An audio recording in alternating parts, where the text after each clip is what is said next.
Buenos dias from sunny, beautiful southern Mexico. 10 reasons why Mexico is the best place to be during the pandemic. Reason number one, they literally never closed the border during the pandemic.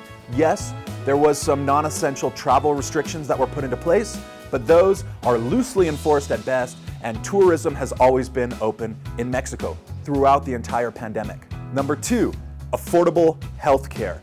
One of the reasons people are so affected and impacted by the pandemic in the US is that they have underlying health conditions. In Mexico, people can actually afford to see their healthcare providers and the doctors.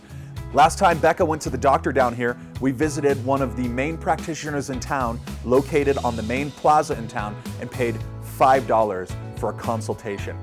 There are many, many retired Americans down here who are receiving high quality healthcare and living out their days in peace and harmony in the splendid atmosphere that Mexico has to provide. There are also myriad alternative healthcare providers down here, such as indigenous plant medicine ceremonies and providers working in that space. There are, what's that thing with the needles called? Qigong? No. Acupuncture. There are acupuncturists down here, and people walk everywhere and are generally healthier. So you don't have the same kind of sedentary lifestyle that's going to contribute to denigrating health conditions. Number three, the food is better.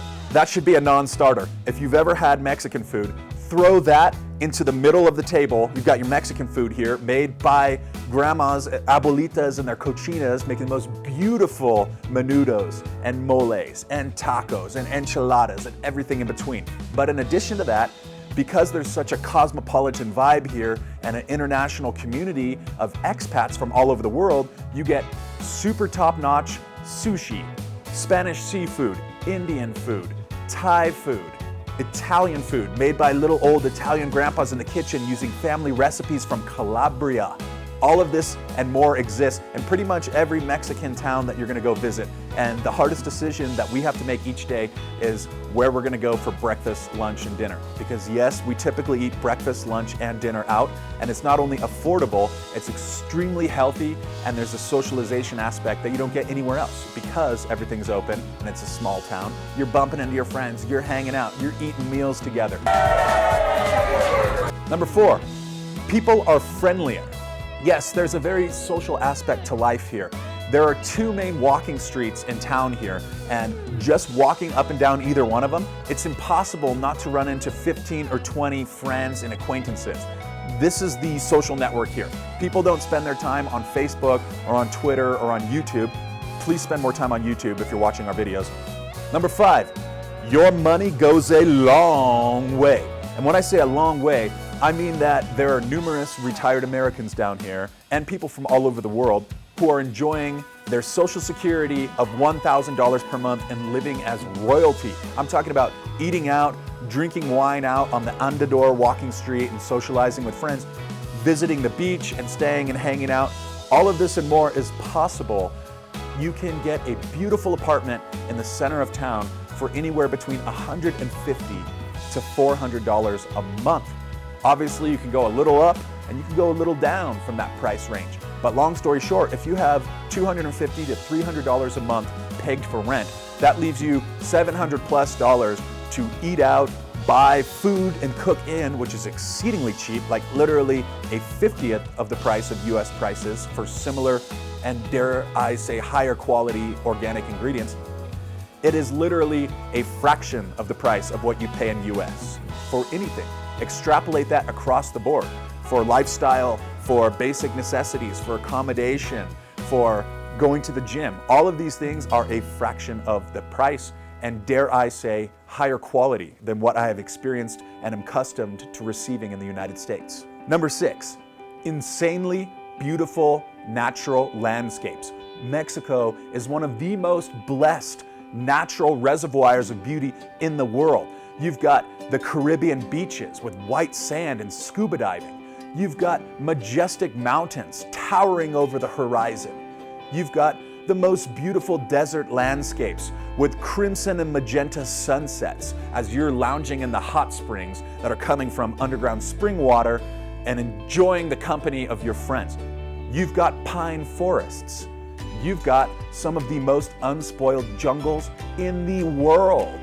The La Condon jungle, where we've been spending a fair amount of time over the last month, is a natural biosphere reserve that is home to scarlet macaws, wild toucans, jaguars, and all manner of abundance of flora and fauna that is escaping my mind right now.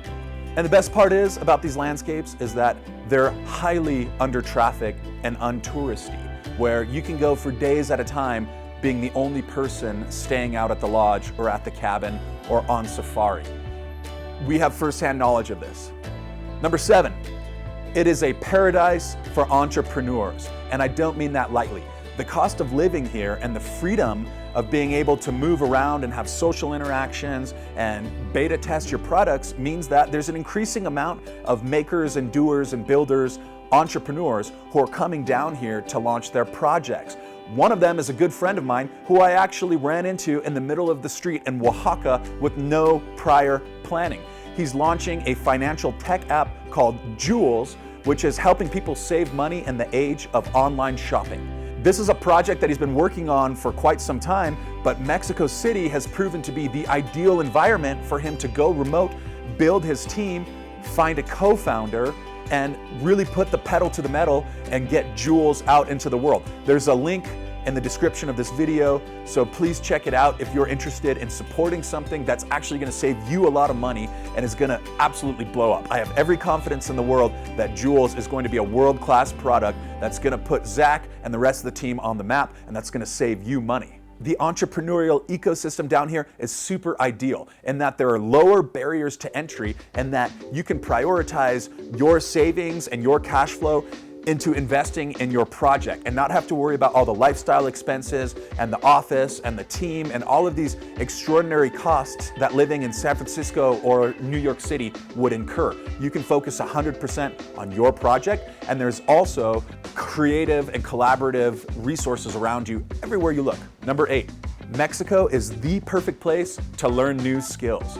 Because of the affordability factor and the cosmopolitan nature of the community here, you have people from all walks of life who are teaching valuable skills. Example, I've recently begun going to a woodworking class under the direction of a luthier, and I just recently on Friday crafted a flute out of PVC pipe. I built this flute, dog. Wait. I built this flute, dog.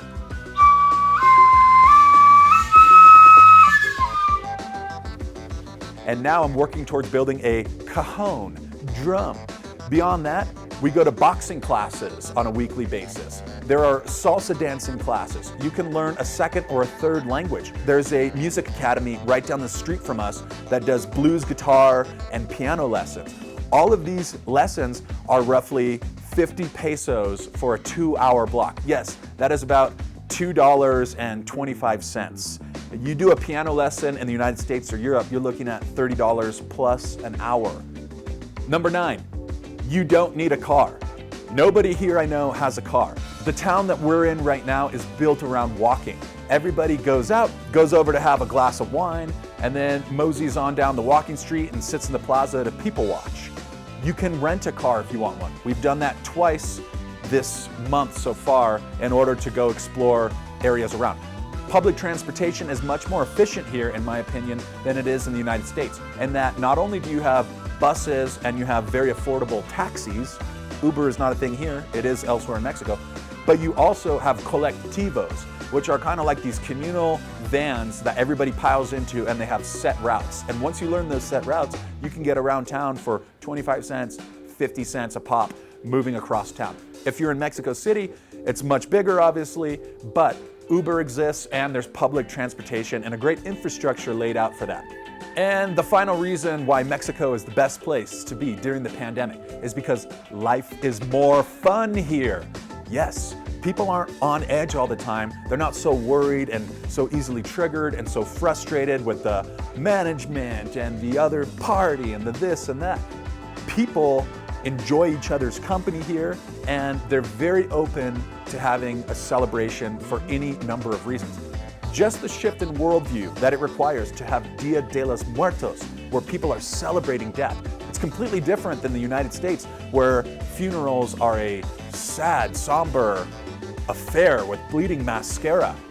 Completely different worldviews. Here, people are around to have a good time, to have fun, and they know how to do it. You can often get invited to Mexican parties, and they're famous for lasting several days if it's a quinceañera or a wedding. And that whole festive culture really takes center stage on an everyday basis. There are far more laughs, far more camaraderie, and far more ease and lightness of being that I've experienced here in Mexico than back home in the United States, where everything has turned into this sullen, frustrating affair. The lifestyle here is very agreeable with people who enjoy life and enjoy being. Thanks for watching. I'm curious to know what some of your comments and ideas and suggestions are related to what we've covered here. Go ahead and leave a comment, like, and subscribe. We have up-to-date current information that you won't find anywhere else, and we are on the ground living it and doing it and enjoying life. It's time for coffee.